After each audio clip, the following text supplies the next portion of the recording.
Hello everyone, তোমরা সবাই কেমন আছো? আশা করি সবাই ভালো আছো। আমিও ভালো আছি। আদিত্যস ব্লগে নতুন একটি ভিডিওর সাথে তোমাদের অনেক অনেক ওয়েলকাম জানিয়ে আজকে ভিডিওটি স্টার্ট করছি।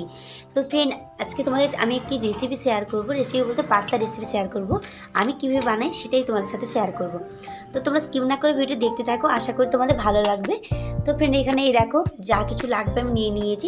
যে যেরকম সবজি অ্যাড করতে পারে। আমি এখানে নিয়েছি একটা ক্যাপসিকাম, নিয়েছি গাজর, মটরশুঁটি, টমেটো, একটা পেঁয়াজ আর ডিম দুটো আর বিনস, বাস এটুকু। আর এই যে ম্যাগি মশলা, আমি ম্যাজিক মশলাটা দেবো কিছুটা, আর পাস্তা মশলা কিছুটা দেবো। আর এখানে পাস্তাটা নিয়ে নিয়েছি, কেটে নেবো প্যাকেটটা আমি, ঠিক আছে? তো যা কিছু লাগবে আমি নিয়ে নিয়েছি। তো তোমরা ভিডিওটা দেখতে থাকো।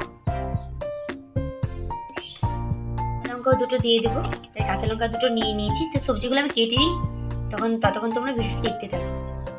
তো ফ্রেন্ড, আমি এই যে পাস্তাটা সেদ্ধ করতে দিয়ে দেবো, তো জলটা বসিয়ে দিলাম। জলটা একটু ফুটে গেলে তারপরে পাস্তাটা দিয়ে দেবো। ফ্রেন্ড, দেখো পাস্তাটা দিয়ে দিয়েছি আমি। সামান্য একটু লবণ দিয়ে দেবো।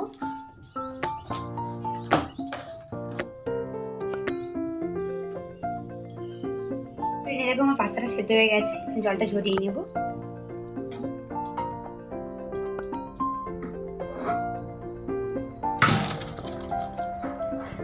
তো সবজিগুলো সব আমার কাটা হয়ে গেছে, সব কিছু আমি কেটে নিয়েছি। তো আমি এক এক সবজিগুলো ফ্রাই করে নিব, ঠিক আছে? এই সবজিগুলো এক একে ভেজে নেব।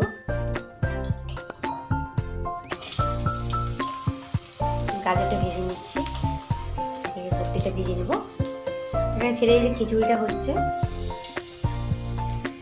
গাজরটা আমার ভাজা হয়ে গেছে। তারপরে আমি যে ক্যাপসিকামগুলো ভেজে নিচ্ছি।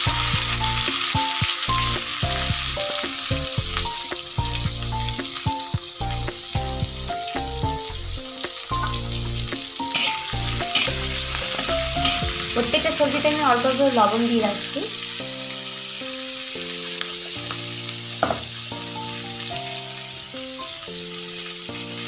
লবণটা দিয়ে দিলাম। ক্যাপসিকামটা ভাজা হয়ে গেছে, আমি তারপরে বিনস আর মটরশুঁটি একসাথেই দিয়ে দিলাম। আমি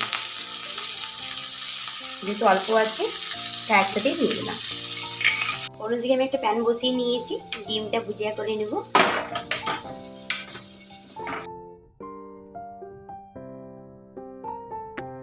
সব সবজিগুলো ভাজা হয়ে গেছে, এবার আমি সব অ্যাড করে নেব।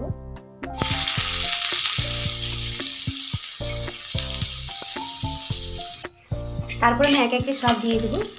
লঙ্কা কুচিটা, টমেটো কুচি, সব।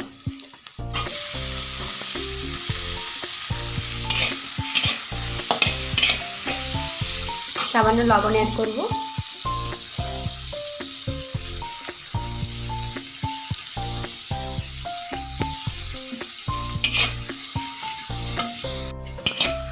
তো টমেটোটা প্রায় গলে গেছে, এখন আমি সব সবজিগুলো অ্যাড করে দেব।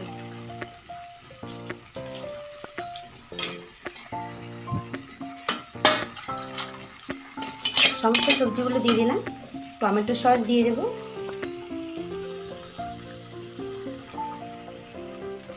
টমেটো সস দিয়ে দেবো, ম্যাজিক মশলা আর পাস্তা মশলাটা দিয়ে দেবো।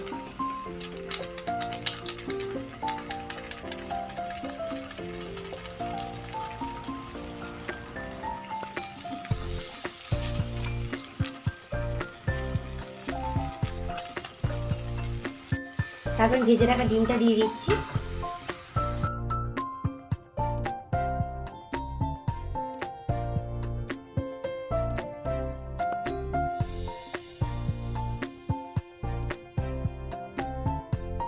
তারপর আমি পাস্তাটা দিয়ে দেবো।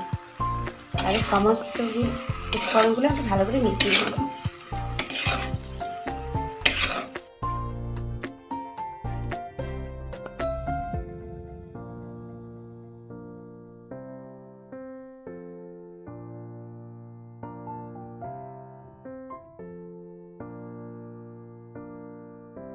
এটা খাওয়ার জন্য পুরোপুরি রেডি।